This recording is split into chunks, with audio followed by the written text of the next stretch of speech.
I died on a Tuesday. At least that's what the official records say. The truth is messier.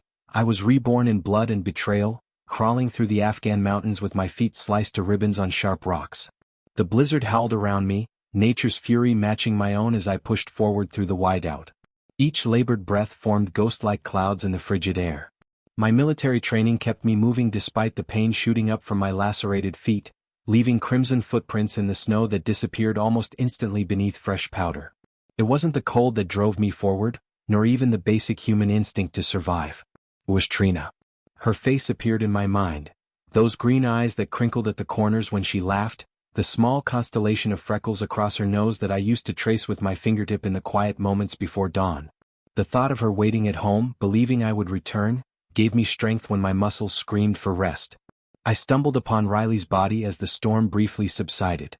He lay face down in blood-stained snow, no enemy fire wounds visible from the front. When I turned him over, the exit wound told the story, a clean, precise hole the size of my thumb.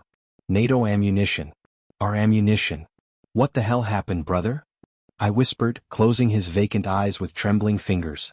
The wind stole my words, but the question echoed in my mind as I collected his dog tags. They clinked softly against one another, a metallic requiem for a fallen soldier. 100 yards further, I discovered the abandoned military jeep partially concealed by drifting snow. Inside, radio equipment crackled with encrypted American communications.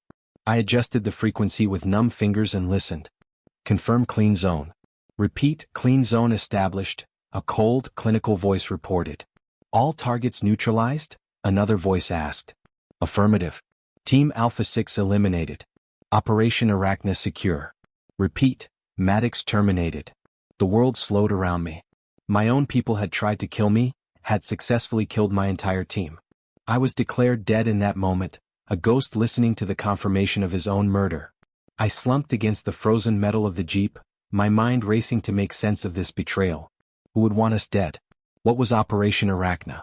The questions multiplied as the storm intensified again, but one certainty crystallized in my mind.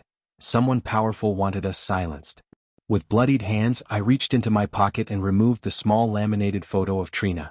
Her smile, captured in that frozen moment of happiness, seemed to mock me now. What did she know about this?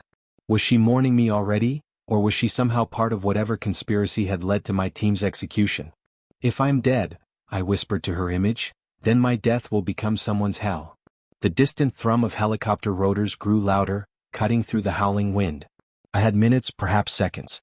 Surveillance teams coming to confirm the kills. To ensure no loose ends remained. I dragged myself from the jeep and crawled beneath the bodies of fallen Taliban fighters our team had engaged earlier. Their blood mixed with mine as I pulled one partially on top of me, creating a grisly camouflage. The coppery scent of death filled my nostrils as I breathed shallowly, playing dead among the truly deceased.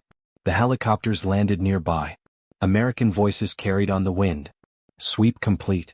All members of Alpha 6 accounted for. Photographs taken for confirmation.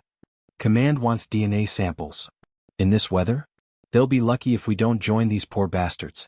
This storm's getting worse. Just get the samples. Maddox and his team are officially Kia. I remained motionless, barely breathing, clutching Trina's photo in one hand and Riley's blood-crusted dog tags in the other. The sound of boots crunching through snow came perilously close. A beam of light passed over my hiding place. I prepared to fight if discovered, knowing it would be my last stand. The footsteps stopped inches from my head. This one's unrecognizable. Probably Maddox based on the build. A camera shutter clicked above me. My death was being documented, my false corpse catalogued for official records. Got what we need. Extraction in 2 minutes. As the helicopters departed, taking with them the evidence of an American betrayal, I allowed myself a single ragged sob that was instantly swallowed by the storm. The man I had been died there in that mountain pass, alongside his brothers in arms. What rose from those blood-soaked snows was something else entirely, a ghost with a singular purpose, a dead man walking with vengeance in his heart. The blizzard enveloped me once more as darkness fell, and with it came an 18-month journey that would lead me back to the architects of my destruction. 18 months later. I wasn't supposed to survive that night. The blizzard that had concealed me from my would-be executioners nearly finished their job, wrapping me in a frigid embrace as consciousness slipped away. My last memory was of snowflakes melting on my upturned face, each one a brief, stinging kiss before oblivion. I woke to the pungent smell of burning herbs and the low murmur of an old man's prayer. My body felt like a single, massive bruise, with shards of glass where my feet should have been. When I tried to move, a weathered hand gently pressed me back down onto a rough woolen mat. "Be still, American," the old man said in halting English. His face was a topographical map of wrinkles, eyes dark as coal beneath a traditional Pakal hat. "Death walked with you for many days." I later learned his name was Farid, a shepherd who had found me half buried in snow while searching for stray goats. He'd mistaken me for a corpse until a faint cloud of breath gave me away. "Why help me?" I asked on the third day when I could finally speak without my throat feeling like I'd swallowed razor blades. Farid paused in grinding herbs with a stone mortar. "My son," he said, the words heavy with grief, "he was killed 2 summers ago. Foreign soldiers. Not Americans. Taliban said he helped coalition forces." He shrugged. "He did not. Wrong place. Wrong time." He applied a paste of pungent herbs to my ravaged feet, which had become infected despite his care. "I know the face of betrayal when I see it, American. You were not left by your enemies." During the long months of recovery in that mountain village, I learned that Farid possessed wisdom that transcended cultures and conflicts. He taught me to build strength again, first by crawling, then walking, finally running through the high mountain passes. The villagers kept my presence secret, understanding instinctively that I was a man being hunted. "Your country thinks you are dead," Farid told me one evening as we shared a simple meal. "Perhaps it is better to stay dead until you decide otherwise." By the 5th month, I was strong enough to join local smugglers as a guard. They didn't care about my identity, only that I knew how to handle weapons and spot ambushes before they happened. I spoke little, observed everything, and slowly accumulated a modest sum of money hidden in the lining of my boots. The smugglers introduced me to Nasir, a former informant who'd worked with various intelligence agencies before retiring to a life of borderline criminality. His eyes widened when I mentioned certain operational codes that only someone deep in special operations would know. "You are a ghost," he whispered, glancing nervously around his compound. "A valuable ghost." For nearly all my savings plus the promise of future work, Nasir created a new identity for me: Canadian contractor papers, a well-worn passport with convincing entry stamps, and background documentation that would withstand modest scrutiny. "Not good enough for CIA," he warned, "but good enough for border crossings and civilian checks." The journey back to America took another 6 months of careful movement. I traveled south through Pakistan, then east through India and eventually to Southeast Asia, working odd security jobs and keeping to the shadows. From there, I boarded a cargo ship to Mexico as a paying stowaway, hidden among shipping containers and surviving on ration provisions. In Tijuana, I made contact with cartel-controlled tunnel operators, using the last of my funds to secure passage beneath the border. The irony wasn't lost on me, an American Special Forces operator sneaking into his own country like an illegal immigrant. Texas greeted me with scorching heat and endless highways. At a roadside diner outside San Antonio, fate dealt me an unexpected hand. The short-order cook recognized me as I paid for my meal. "Holy shit," he whispered, eyes wide. "Maddox? Colt Maddox from Fallujah?" It was Martinez, a Marine whose life I'd saved during a particularly nasty firefight years ago. He'd taken shrapnel to the femoral artery, and I'd kept pressure on it during a 30-minute firefight until medevac arrived. "You're supposed to be dead, brother," he said later, in the privacy of his small apartment above the diner. "There was a memorial service and everything. Your wife was there. Trina." Hearing her mention sent a jolt through me. "I need to stay dead a while longer," I told him. "There are people who went to a lot of trouble to make me that way." Martinez now worked for a private military contractor on weekends, supplementing his cook's income. Without hesitation, he offered what help he could: a burner phone, a used sedan with clean papers, a 9mm Beretta with the serial numbers filed off, and $800 in cash. "Not enough for whatever war you're planning," he said with a knowing look, "but it'll get you started." As I prepared to leave, he pressed a flash drive into my palm. "Been hearing whispers about a new surveillance system codenamed Arachna. Military contractor stuff way above my pay grade, but thought you should know." Arachna. The name from the radio transmission in Afghanistan. The first concrete thread connecting my past to my future. "Thanks, Martinez. I owe you." He shook his head. "Just stay alive this time, yeah? And when this is over, whatever this is, come back for some decent huevos rancheros." I drove north that night, a dead man returning to a world that had moved on without him, guided by a single purpose that burned brighter than any star overhead. The hunt for truth had begun. Washington, D.C. glittered beneath a perfect autumn evening, its monuments illuminated against the darkening sky. From my vantage point across the street, I watched the gala unfold through high-powered binoculars. The city's elite streamed into the National Innovation Center, women in designer gowns, men in tailored tuxedos, all there to celebrate one man, Lyle Granger. The digital marquee proclaimed him Innovator of the Year for his revolutionary surveillance system, Arachna. My target. My betrayer. The man who had ordered the execution of my entire team and stolen my life. 18 months of obsessive research had led me here, tracking shell companies, following money trails, piecing together fragments of classified information. All roads led to Granger Tech and its charismatic founder. I adjusted my earpiece, tuning into the frequency Martinez had provided. The security team's communications crackled with professional chatter as they swept the building. I need to be careful. One misstep, one facial recognition hit, and my resurrection would become headline news before I was ready.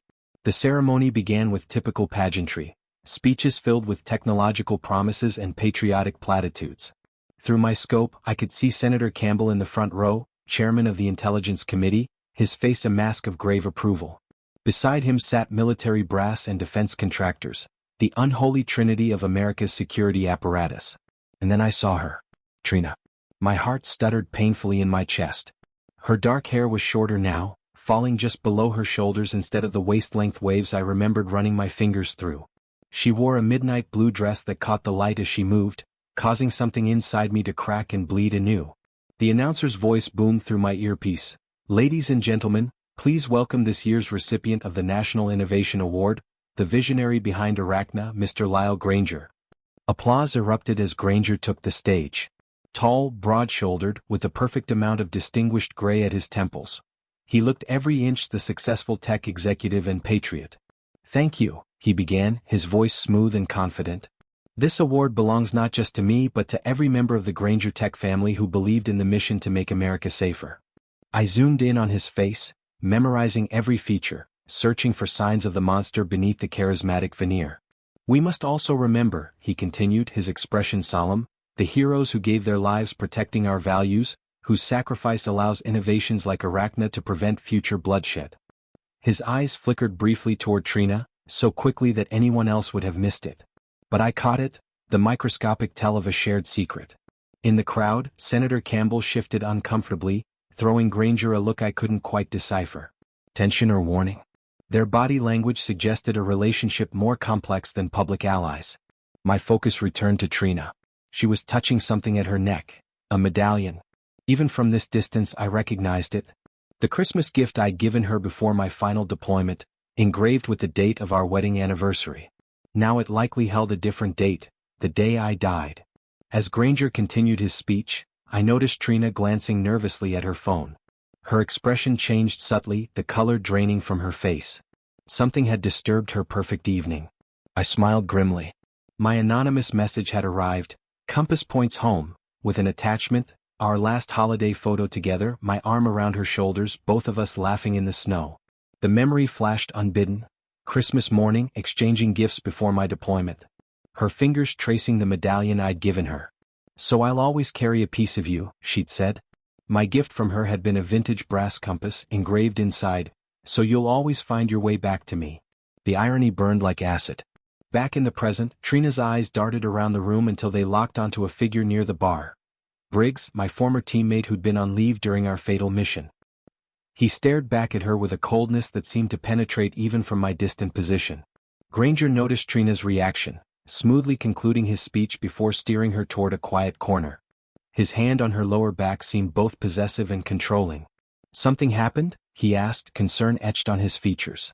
Trina shook her head, but her trembling hand betrayed her. Granger leaned closer, his lips near her ear. Everything okay? Maybe you should go home. The suggestion sounded more like a command than concern. From my position, I snapped a high-resolution photo of their exchange. Through the telephoto lens, I could see what others couldn't. The nearly imperceptible tightening of his fingers on her arm, the flash of fear in her eyes quickly masked by a practiced smile. I lowered my camera, a cold certainty settling in my gut. Whatever was between them went beyond professional respect or even romance. There was fear there. Manipulation. Control. As the gala continued, I packed my surveillance equipment, my mind processing what I'd witnessed. The medallion at Trina's throat. Granger's proprietary touch. Briggs's knowing stare. Campbell's nervous glances. Each was a piece of the puzzle I'd returned from the grave to solve. In the shadows across from the gleaming event hall, I touched the scar that now ran from temple to jaw, a parting gift from the Afghan mountains. The physical reminder of how thoroughly I'd been betrayed. Unknown to the glittering crowd celebrating innovation and progress, a ghost watched from the darkness, planning his haunting. The dead had returned to collect their due. The rumble of Briggs's motorcycle echoed through the empty parking lot of the Rust and Run Motel. Located on the outskirts of West Virginia, this forgotten establishment catered to those who preferred anonymity to comfort. Truckers, couples having affairs, and now, a former Navy SEAL about to meet a ghost. I watched from the window as Briggs dismounted, his movements fluid and precise despite the civilian clothes. Once my teammate and brother-in-arms, now my first real connection to the life that had been stolen from me. He scanned the perimeter with the practiced eye of someone who never truly leaves the battlefield, then approached room 13. No knock. Smart. I'd instructed him to come directly in. The door swung open and Briggs stepped inside, hand instinctively hovering near his concealed weapon. When his eyes adjusted to the dim interior and landed on me, he froze. The color drained from his face as though he truly was seeing a phantom. Jesus Christ, he whispered. Maddox. I stepped forward from the shadows. The fluorescent bathroom light cast harsh angles across my face, highlighting the jagged scar that ran from my temple to jaw. My hair was longer, my frame leaner than the man he'd known, but my eyes burned with the same intensity. Hey Briggs, I said, my voice rougher than he'd remember. Been a while. He approached cautiously as one might a wounded predator. How did you survive, Maddox? We buried an empty coffin. There was a memorial. Your name's on a damn wall. That was the plan, wasn't it? I gestured to the small table where 2 glasses and a bottle of bourbon waited. Have a drink. It's a long story. For the next hour, I laid out my journey, the betrayal in Afghanistan, my survival, the long road home. Briggs listened in stunned silence, the untouched bourbon growing warm in his glass. I always knew something was off about that mission, he said finally. The parameters changed 3 times in 24 hours. Command was unusually hands-on with the details. I pulled out a weathered map marked with coordinates. We weren't sent to capture terrorists, Briggs. We were testing a prototype. His eyes narrowed. What prototype? Arachna. The name hung in the air between us. It's not just a surveillance system. It's a targeting platform that can track anyone through any electronic signature. Cell phones, credit cards, even military equipment with specific frequencies. Briggs's jaw tightened. How do you know this? I spread surveillance photos, financial documents, and classified communications across the table, 18 months of meticulous investigation compressed into damning evidence. The coordinates for our extraction point changed right before comms went dark. The authentication codes used in our final transmission were recycled from a training exercise 3 months earlier. They were forged. I tapped a satellite image showing a helicopter landing zone. This LZ was never in our mission parameters. It was added by someone with override clearance. Briggs examined each piece of evidence, the soldier in him analyzing, the friend in him raging. They killed our entire team to protect this technology? We knew too much about early Arachna capabilities, what it could track, how it worked. Once the field test was complete, we became a liability. I met his eyes. My death is the only thing protecting me from Arachna right now. The system can't track a ghost. Briggs ran a hand over his face, the reality sinking in. After a moment, he reached inside his jacket and withdrew a thumb drive. I've been watching Granger for months. He's become the wealthiest man in defense tech overnight. Military contracts, private security deals, government partnerships. He hesitated, eyes fixing on a point beyond my shoulder. And he's marrying Trina next month. Though I'd suspected as much from the gala, hearing it confirmed sent a cold spike through my chest. I maintained my expression, but Briggs noticed the subtle tightening of my jaw. I've been monitoring them for 6 months, he continued. She agreed to the marriage too quickly after your death. Something doesn't add up. Show me, I said, voice controlled. Briggs plugged the drive into a laptop. Surveillance photos appeared, Trina and Granger at restaurants, official functions, entering his penthouse. Her smile never quite reached her eyes. There's more, Briggs said quietly. Financial records show all your debts were cleared within weeks of your death. Your underwater mortgage, Trina's student loans, even that medical debt from your mother's final illness. My mind raced through implications, each more painful than the last. Had Trina been part of this from the beginning? A willing participant in my execution? Or another victim of Granger's manipulation? I didn't come back for revenge, Briggs, I said finally, though the rage simmering beneath my skin suggested otherwise. I came back for the truth. And I'll decide what to do about Trina when I hear her version. Briggs studied me. What's your play? Granger is the architect, but he didn't act alone. Senator Campbell chairs the Intelligence Committee that approved Arachna funding. Military brass signed off on our mission parameters. They're all connected. I traced the network I'd mapped on another document. We need to understand the full scope before we move. Briggs raised an eyebrow. I'm officially dead, Briggs. I need someone who can move in their world, someone they trust. I met his gaze steadily. I need your help to haunt them. Briggs didn't hesitate. Those were our brothers they killed. He extended his hand. I'm in. As we shook, a silent pact formed between us, the living and the dead united in pursuit of justice. Outside, thunder rolled across the West Virginia hills, nature's percussion accompanying the opening movements of our requiem for the betrayed. I jolted awake to Trina's scream. For a disorienting moment, I thought I was back in our suburban home, waking to find her having another of her nightmares. But as consciousness fully returned, I realized I was watching her through a high-powered scope from the abandoned apartment building across from Granger's Georgetown townhouse. She sat upright in their bed, gasping for air, her face contorted with terror. Even from this distance, I could read the nightmare in her body language. Granger wasn't beside her to offer comfort. Instead, she reached for her phone, then set it down without calling anyone. Third nightmare this week, I murmured, making a note in my surveillance log. Dawn bathed the room in pale light as Trina rose, wrapping herself in a robe. She moved to the window, staring out at the awakening city with hollow eyes. I adjusted my scope, focusing on her face. There was something haunted in her expression that transcended normal grief or stress. When she turned, I spotted a note on the nightstand. Zooming in, I could just make out the words, "At a meeting. Back tonight. Don't forget about the doctor." Doctor? I'd been monitoring Granger and Trina for 2 weeks now, and this was the first mention of medical appointments. I made another note, every detail potentially significant. As Trina moved about the room, she absently touched her stomach, a brief, protective gesture that sent a chill through me. No, it couldn't be. She disappeared into the bathroom, and I used the opportunity to scan the rest of the bedroom. The computer on the desk suddenly came to life, screen illuminating without anyone touching it. From my angle, I could just make out video footage playing. Trina emerged from the bathroom and froze, staring at the screen. Even from across the street, I could see the blood drain from her face. She approached the computer like it might explode, hand covering her mouth in apparent shock. Whatever she was watching had shaken her to the core.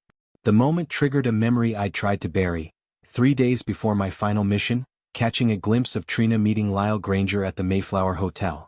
I'd been picking up supplies at a nearby pharmacy when I spotted them through the lobby windows, deep in conversation.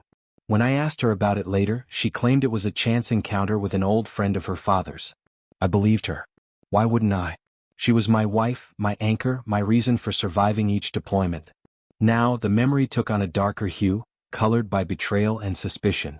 In the townhouse, Trina frantically tried to shut down the computer, panic evident in her jerky movements. She grabbed her phone and dialed, pacing nervously as she waited for an answer. "Lyle won't pick up," I muttered. "He's not at a meeting. He's at his mistress's apartment in Adams Morgan." That discovery had been yesterday's surprise, the devoted fiancé maintaining a side relationship with his executive assistant. The layers of deception in this game seemed endless. Trina hung up without leaving a message, her agitation growing visibly. She moved around the room like a caged animal, checking windows, drawing curtains, repeatedly trying Granger's number. "What did you see, Trina?" I whispered. "What has you so scared?" The door to the observation room opened behind me. Briggs entered with coffee and a bag of fast food. "Anything?" he asked, handing me a steaming cup. Something spooked her. Computer turned on by itself, showed her something that has her in panic mode. Briggs set up his own observation equipment. Remote access maybe? Someone sending her a message? I nodded. That's my guess. Question is, who? And what was on that screen? Could have been your message from the gala, Briggs suggested, unwrapping a breakfast sandwich. The compass photo. This seemed different. More immediate. I took a sip of coffee, the bitter liquid burning a path down my throat. Also, I think she's pregnant. Briggs paused mid-bite. You sure? No. But she touched her stomach in that way, and Granger's note mentioned a doctor. A heavy silence fell between us as the implications sank in. If she is, Briggs finally said, the question becomes, whose is it? The thought had already occurred to me, a knife twisting in an open wound. If Trina was pregnant, the timing could mean the child was mine, a life created before my death, now growing inside the woman who might have helped orchestrate my murder. Or it could be Granger's, conceived while my memory was still fresh, perhaps even while she wore the medallion bearing my death date around her neck. Either possibility filled me with a rage so profound it frightened me. I need to know what she saw on that computer, I said, forcing my focus back to the mission.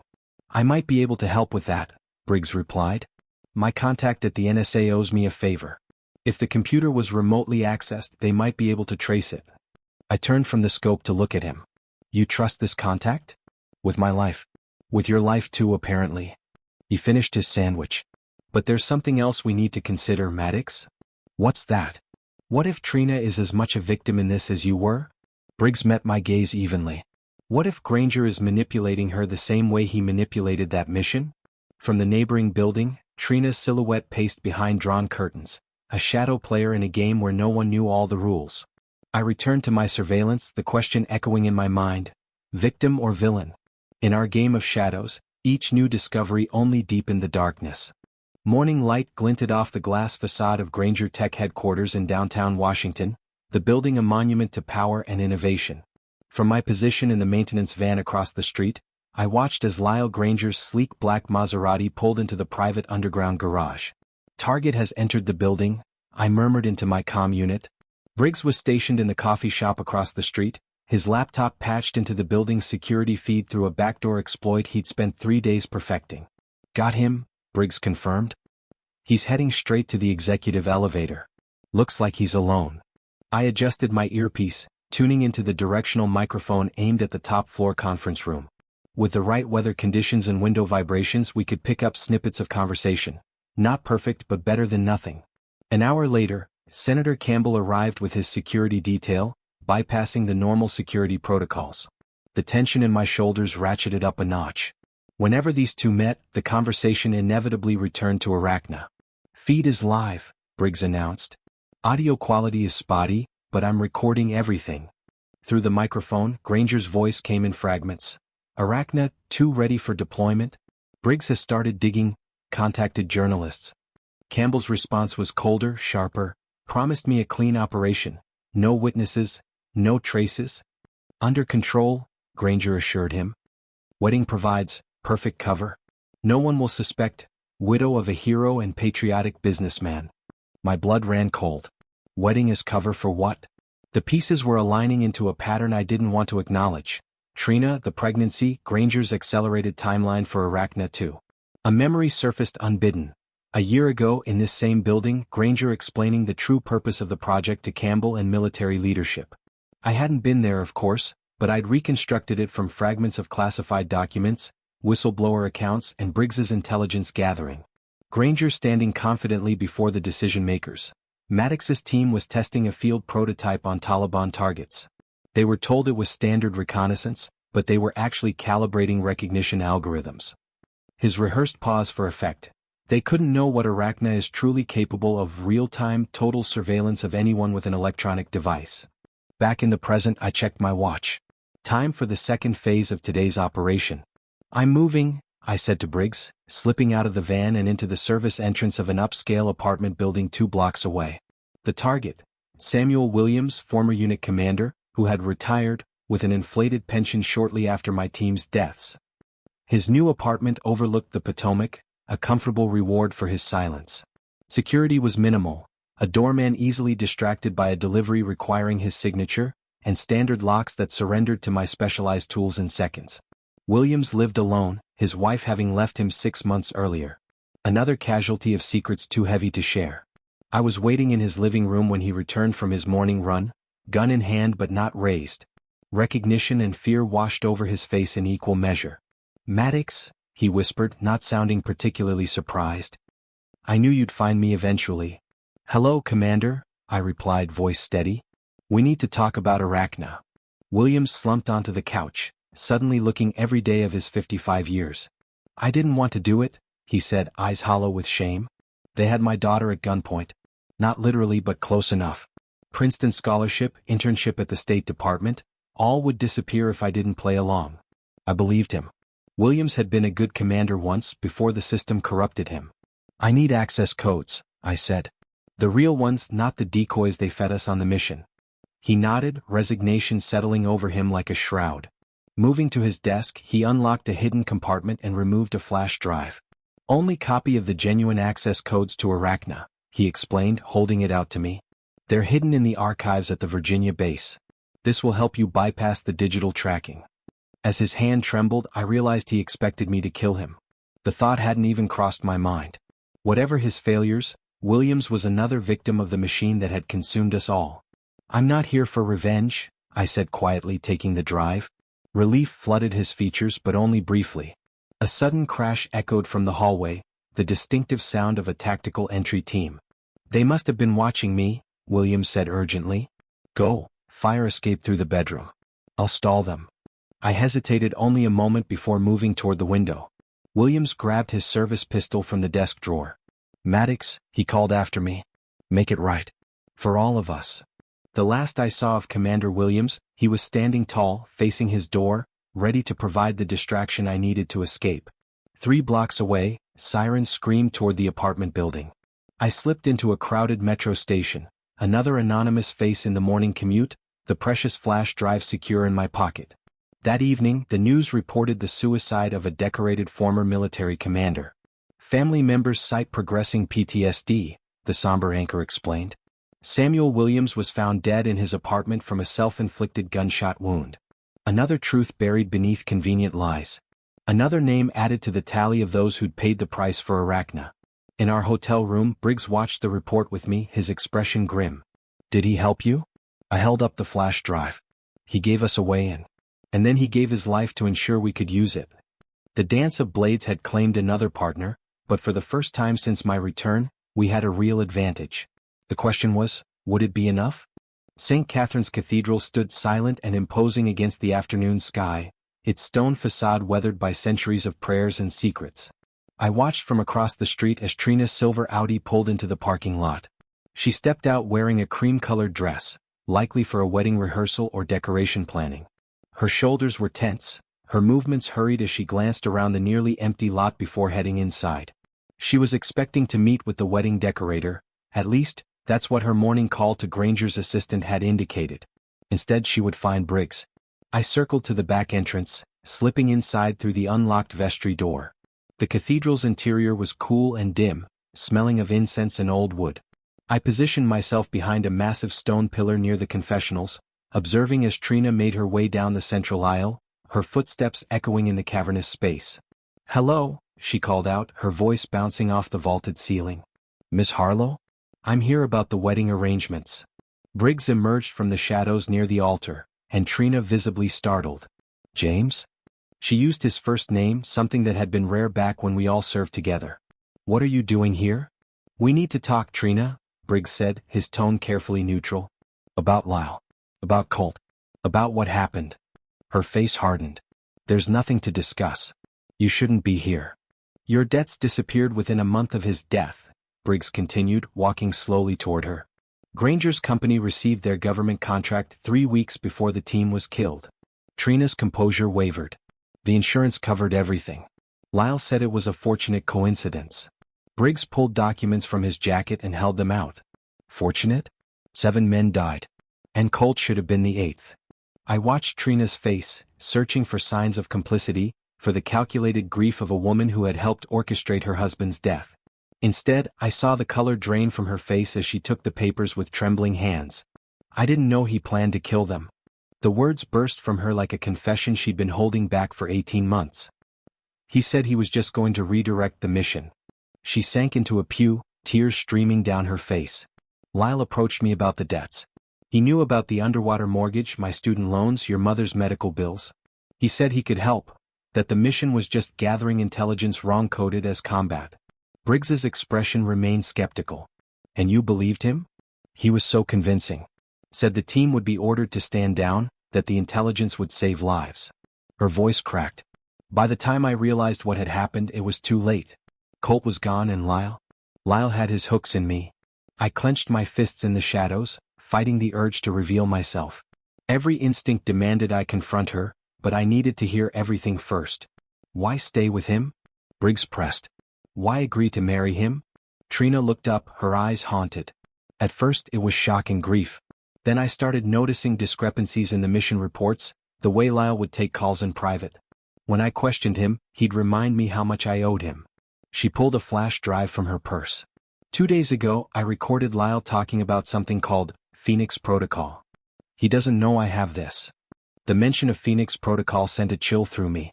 It had appeared in fragments of the classified documents we'd pieced together, always redacted, always associated with the highest security clearance. What is it? Briggs asked. I don't know exactly. But he mentioned clean slate and permanent solutions when talking to Senator Campbell. Trina's voice dropped to a whisper. I think they're planning something at the wedding. Something final. The pieces aligned with chilling clarity. The wedding wasn't just cover, it was an event. A target.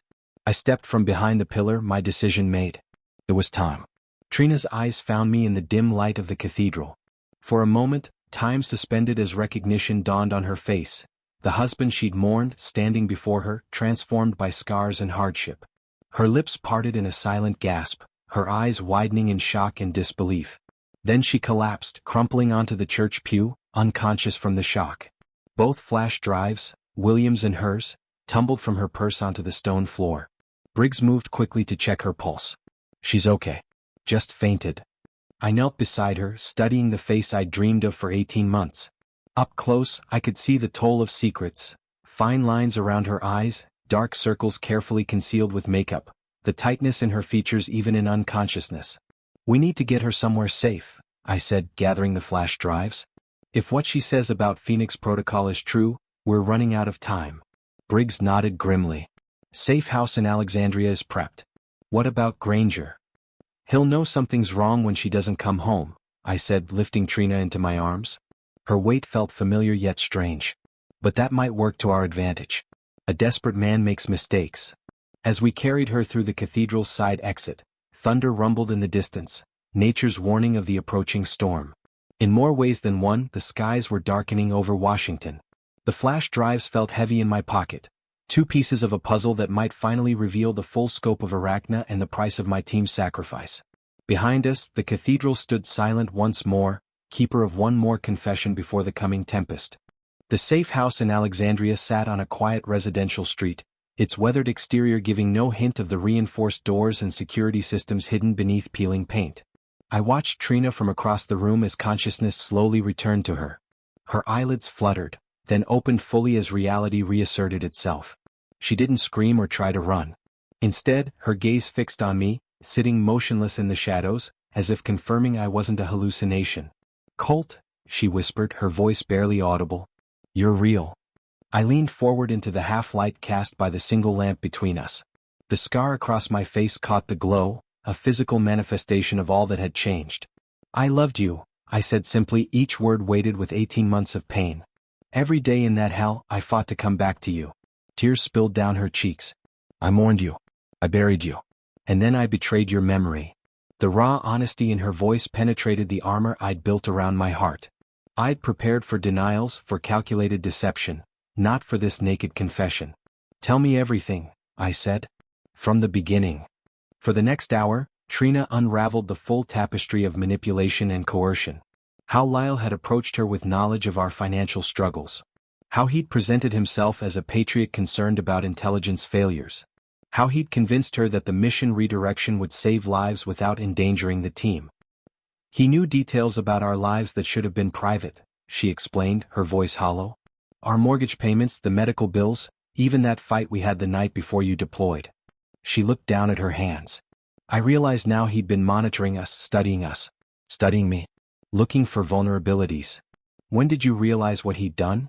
I asked, struggling to keep my voice level. About 3 months after. I overheard him on the phone with Campbell. They mentioned loose ends and collateral from Afghanistan. Then he saw me and ended the call immediately. Her eyes met mine. He proposed the next day. I think he was securing my silence. I moved to the window, processing her words while scanning the street for any sign of surveillance. The rational part of me noted the consistency in her story, the genuine remorse in her eyes. The wounded part still raged, demanding to know why she hadn't gone to authorities, why she'd continued the charade with Granger. As if reading my thoughts, she added, "I was afraid, Colt. Afraid of what he might do if I tried to leave. What if no one believed me? The hero's widow accusing a decorated businessman of murder? And then I found out about the baby." My head snapped toward her. "You're pregnant." She nodded, unconsciously touching her abdomen. 4 months. It happened right before your last deployment. The knowledge hit me like a physical blow. A child, my child, growing inside the woman who now shared a bed with the man who'd ordered my death. "I was going to tell you when you came home," she continued softly. "Instead, I told a ghost." I showed her the flash drives, Williams and her own. "We need to know what's on these. Especially about Phoenix Protocol." Trina's expression grew serious. Lyle said it was the final phase of Arachna. Something about complete integration and neutralizing vulnerabilities. Briggs entered from the kitchen, laptop in hand. "Let's see what we've got." The next hours were spent analyzing data from both drives. Williams contained the promised access codes but also detailed the true scope of Arachna. Not just a surveillance system, but an assassination program that could weaponize any connected device to eliminate targets of interest. Trina's recording confirmed our worst fears. Granger discussing with Campbell how the wedding would serve as cover for implementing Phoenix and resolving all outstanding liabilities. "He's planning something at the wedding," Trina said, horror creeping into her voice. "Using me as bait." "Not just you," I replied, the pieces finally aligning. "Me." Briggs looked up from the computer. "He knows you're alive. Or strongly suspects it," I corrected. "These files suggest they've detected anomalies in their tracking systems. Moments where something appears then disappears. A ghost in their machine." I explained my theory. Granger was using the wedding as bait for me, assuming I'd try to stop it or confront them. Meanwhile, he'd use the gathering of high-value targets, military leaders, intelligence officials, politicians, to deploy Phoenix Protocol and eliminate everyone who knew too much about Arachna. "We need to stop him," Trina said with sudden determination. "I'll help however I can. I owe you that much. I owe it to our child to make this right." For the first time since my return, I felt something like hope. Not for us that was too broken to repair, but for justice, for truth. "We'll need to use Williams' codes to breach Arachna's control center," I said. "With your recording as evidence, we might be able to convince the right people to shut it down." As night deepened around the safe house, we formulated a plan to infiltrate Granger Tech and expose the truth before the wedding, scheduled just 3 days away. I finally stepped out to check the perimeter, leaving Briggs and Trina finalizing details. The cool night air cleared my head as I circled the property, checking security measures. That's when I heard it, Trina's voice, too low for casual conversation, coming through an open window. "He's alive, yes. Knows everything, yes. At dawn?" I froze, disbelief warring with instinct. The door burst open behind me as Briggs rushed out, weapon drawn. "We've been compromised." She called Granger. Before I could respond, a shot rang out from inside. Briggs stumbled, clutching his shoulder as blood seeped between his fingers. Trina appeared in the doorway, gun in hand, her face a mask of conflicted emotions. Our eyes met one final time as I dove for cover. "I'm sorry, Colt," she called after me, her voice breaking.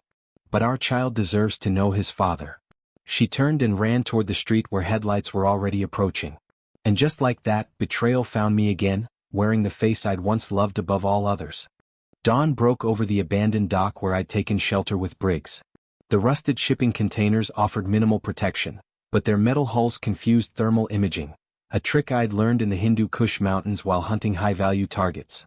Briggs regained consciousness with a groan, his shoulder bandaged with strips torn from my shirt. The bullet had gone through cleanly, missing bone and major arteries, small mercies. "She shot me," he mumbled, disbelief coloring his voice despite the evidence of his own wound. "Didn't even hesitate."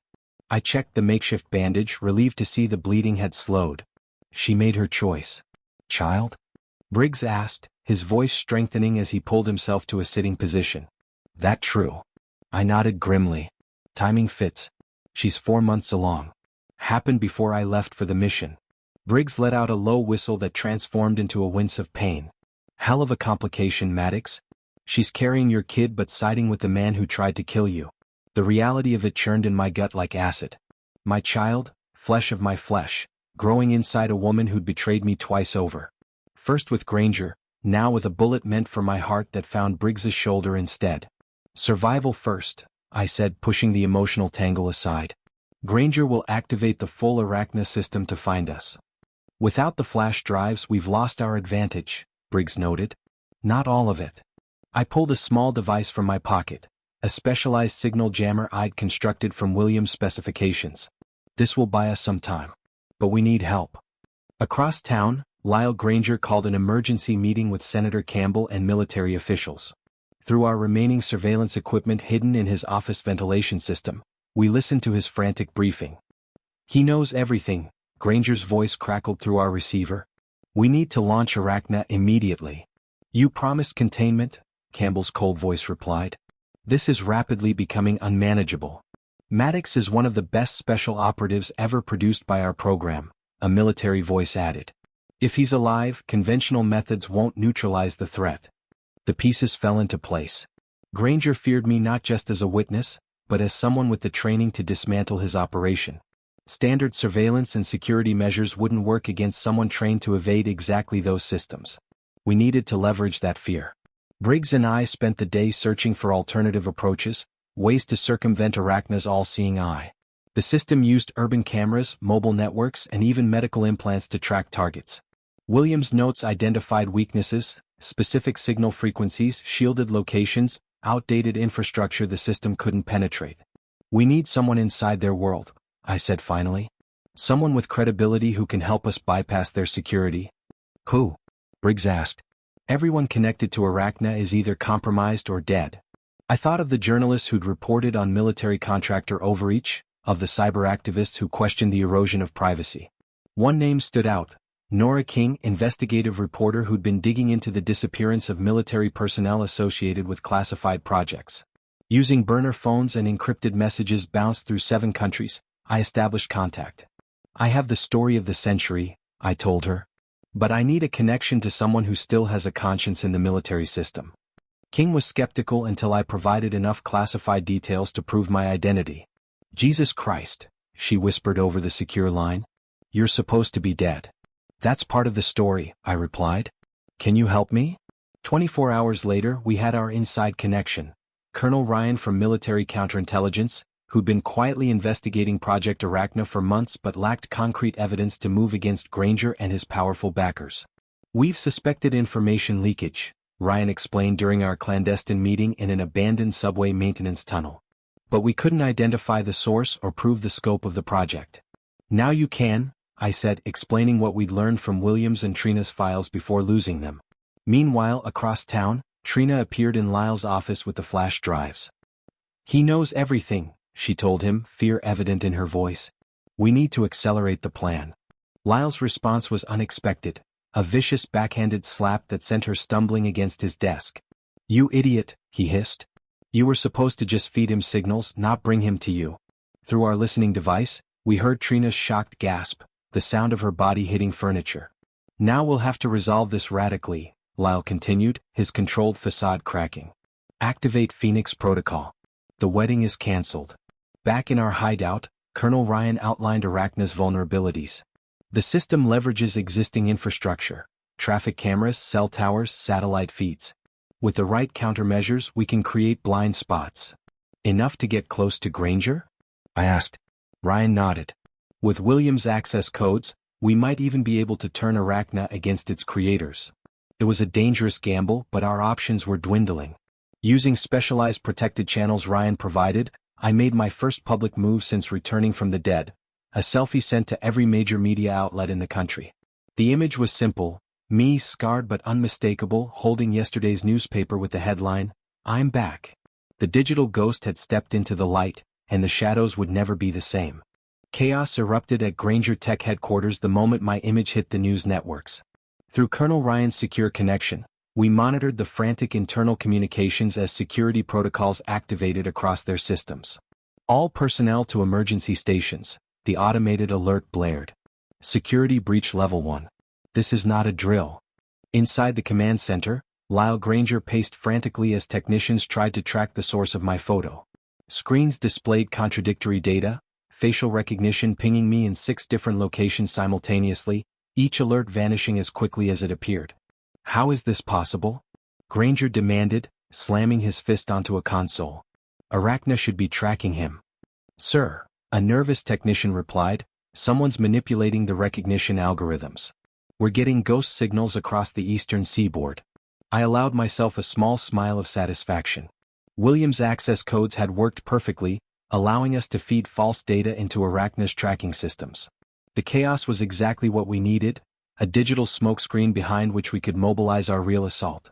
They're blind, Colonel Ryan confirmed, monitoring the situation from our makeshift command center in an abandoned warehouse. Your codes are creating enough confusion that they can't distinguish real data from false positives. Briggs, his shoulder properly treated by a military medic Ryan had brought in, studied the building schematics. Security will be tripled. We'll need a diversion to reach the main server room. While we finalized our plan to infiltrate Granger Tech, another drama unfolded in Lyle's office. Trina, locked in while Lyle managed the crisis, pressed her ear against the door, overhearing fragments of his phone conversation with Senator Campbell. Phoenix Protocol isn't an evacuation plan, she whispered to herself, the truth finally dawning. It's a witness elimination protocol. The realization that she'd been used, that she was now merely another loose end to be tied up, struck her with horrifying clarity. She hadn't just betrayed me, she'd delivered herself and our unborn child into the hands of a man who saw them as expendable assets. Frantically searching the office, she discovered Lyle's personal weapon, a custom Sig Sauer, hidden in a desk drawer with a biometric lock she could bypass using techniques she'd observed. With trembling hands, she took it and waited for her opportunity to escape. Meanwhile, news networks exploded with the story, "Dead Hero Returns with Explosive Allegations." My image appeared on every channel, accompanied by carefully selected documentation Nora King had helped us prepare, just enough to seem credible without revealing our full hand. Colonel Ryan's counterintelligence team moved swiftly, using the media frenzy as cover to activate assets they'd positioned months ago. We've been gathering evidence for a long time, he explained to me, but couldn't move without concrete proof that would stand up in court. Now with your testimony and the files from Williams and Trina, we can finally shut this operation down before full deployment. An official warrant for Senator Campbell's arrest was signed by a federal judge, while military police surrounded Granger Tech buildings nationwide. The net was tightening, but the most dangerous part of our plan remained, physically accessing the Arachna Control Center to prevent remote activation of the Phoenix Protocol. As darkness fell, our team, consisting of Ryan's specialized operators, Briggs and myself, approached the Granger Tech headquarters under cover of a convenient citywide power fluctuation our allies had engineered. Remember, I briefed the team, Granger is cornered and desperate. Expect maximum resistance. The irony wasn't lost on me. Months ago, I'd crawled home seeking justice for my murdered teammates. Now I was leading a sanctioned military operation against the man who'd ordered their deaths. The infiltration began with precision. Each security protocol the building activated was systematically neutralized using Williams' access codes. Door locks disengaged, surveillance cameras looped harmless footage. Even the automated defense system stood down as we penetrated deeper into the facility. It's working too well, Briggs muttered over our secure comms. He's got to have a backup plan. He was right, of course. As we reached the central server level, automated turrets deployed from ceiling panels, a security measure not connected to the main system and thus immune to our override codes. The corridor erupted in gunfire as we dove for cover. 2 of Ryan's men were hit immediately, though their body armor prevented fatal injuries. We need to reach the main control room. Ryan shouted over the deafening barrage. Everything else is just a distraction. A familiar figure appeared at the far end of the corridor. Trina, her face streaked with tears, Lyle's gun clutched in her hand. She spotted me behind a concrete pillar and raised the weapon. Time slowed. Was this another betrayal? Had she lured us into a final trap? The shot cracked through the air, but instead of hitting me, it struck a sniper positioned in the rafters above. A security operative with a clear line of fire to my position that I hadn't even noticed. Colt, she screamed as the man tumbled from his perch. Behind you. Her warning came with a price. A security guard's bullet caught her in the side, sending her crumpling to the floor, one hand protectively covering her abdomen where our child grew. I moved without thinking, breaking cover to reach her as Briggs and Ryan's team provided suppressing fire. Blood soaked through her blouse, her breathing already labored. "I didn't expect forgiveness," she whispered, pressing Lyle's security badge into my hand. "Just wanted to do one right thing for once." Alarms blared overhead as the building's self-destruct sequence initiated, Granger's final desperate move to destroy evidence. In the chaos of evacuation and gunfire, I made the hardest choice of my life, completing the mission while Briggs evacuated Trina to waiting medical personnel. "Don't let him win," were her last words to me as they carried her away. "Don't let him destroy what's left of us." With her sacrifice buying us precious seconds, I charged toward the heart of the beast, determined to end Arachna before it could consume any more lives. The military tribunal convened in a secure facility beneath the Pentagon, the proceedings classified at the highest level. I stood rigidly at attention, my dress uniform feeling alien after so many months as a ghost. The scar on my face drew curious glances from the panel of generals and intelligence directors, but I met their stares unflinchingly. "Specialist Maddox, please continue your testimony," the lead judge instructed. I advanced to the display screen, bringing up photos of my fallen teammates. Each face a brother, each death an open wound. These men were eliminated not by enemy action, but by deliberate friendly fire, I stated, my voice steady despite the rage still simmering beneath the surface. Their execution was ordered to protect Project Arachna from exposure. The evidence was irrefutable: Williams' flash drive, decrypted communications between Granger and Campbell, testimony from other whistleblowers who'd emerged since the story broke. The conspiracy had tentacles reaching into the highest levels of government and military intelligence. Senator Campbell sat at the defendant's table, his imposing presence diminished by the orange jumpsuit. Beside him, other high-ranking officials and corporate executives awaited judgment. Lyle Granger's seat remained empty, his fate still unresolved. Colonel Ryan took the stand after me, explaining the counterintelligence operation that had been building for months. "We suspected information leakage but couldn't identify the source. The layers of security clearance made investigating virtually impossible without hard evidence. Only when rumors of a resurrected soldier began circulating could we create a parallel investigation outside normal channels," he continued. Specialist Maddox's testimony provided the missing piece. In the weeks following the raid on Granger Tech, Nora King's exposé earned her the Pulitzer Prize. She used her newfound platform to highlight other buried operations, creating a groundswell of public demand for transparency in military contracting. After the day's proceedings, I visited the military hospital where Trina was recovering. Her room was under guard, both for her protection and because, despite her last-minute assistance, she remained complicit in the conspiracy. A nurse directed me to the recovery wing, where I found a television playing Trina's recorded testimony. She had insisted on making a statement despite her doctor's concerns. "I don't deserve forgiveness," her image said, eyes hollow with regret. "But the truth deserves to see the light." The medical report sat on the table outside her room. She had lost the baby during emergency surgery, the trauma and blood loss too severe. She had subsequently requested that all her assets be transferred to a trust for the families of the fallen soldiers. Despite her cooperation, the judicial panel sentenced her to 15 years for conspiracy and accessory to murder. A harsh sentence, but one that acknowledged her eventual assistance. 2 months after the tribunal began, intelligence assets located Lyle Granger in Buenos Aires, living under an assumed identity. The extraction attempt ended in a firefight that left Granger dead, taking many of his secrets to the grave. Arachna technology was placed under international oversight with strict usage limitations. The code was partially released to privacy watchdogs to ensure accountability, a small victory in the larger war against unchecked surveillance. As for me, the military offered reinstatement with promotion, which I declined. Instead, I established a program to protect military whistleblowers, creating a secure channel for exposing corruption without career suicide. A memorial for my team was erected not at Arlington, but at a smaller, more personal site where families could visit without media attention. 5 years later, I found myself walking through the gates of the federal correctional facility where Trina served her sentence. It was our first meeting since the trial. 5 years of silence between people who had once shared everything. The woman who entered the visitation room was thinner, her once lustrous hair now dull and streaked with premature gray. But her eyes held a clarity that had been missing during our confrontation in the safe house. We sat across from each other, the weight of shared history almost tangible between us. "I didn't think you'd come," she said finally. "Neither did I admitted. The conversation was halting at first, careful probes into neutral territory. She had completed a degree while incarcerated. I had testified before Congress on surveillance reform. Small talk between strangers who had once been lovers. "The doctors say I can't have children anymore," she said abruptly.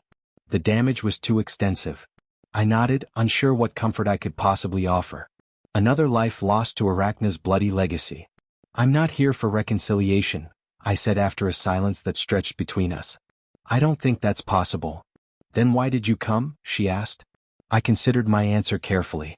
Because living in the past was destroying me. Because hatred is just another form of captivity. She nodded slowly, understanding what I couldn't quite articulate. Not forgiveness, the wounds were too deep for that, but perhaps the first step toward releasing the poison of vengeance that had driven me home from those Afghan mountains. As I left the prison, the setting sun cast long shadows across the parking lot. I reached into my pocket and withdrew the old compass she had given me before my final deployment. For years, it had remained broken, its needle frozen, much like my life. I placed it on the memorial stone for my fallen brothers, tucking beneath it a team photo inscribed with the words, "Truth is the only compass." The cost had been unfathomable, the price of betrayal paid in blood and years. But as I walked away from the memorial, my steps felt lighter than they had in years. Not healed, perhaps never that, but finally moving forward.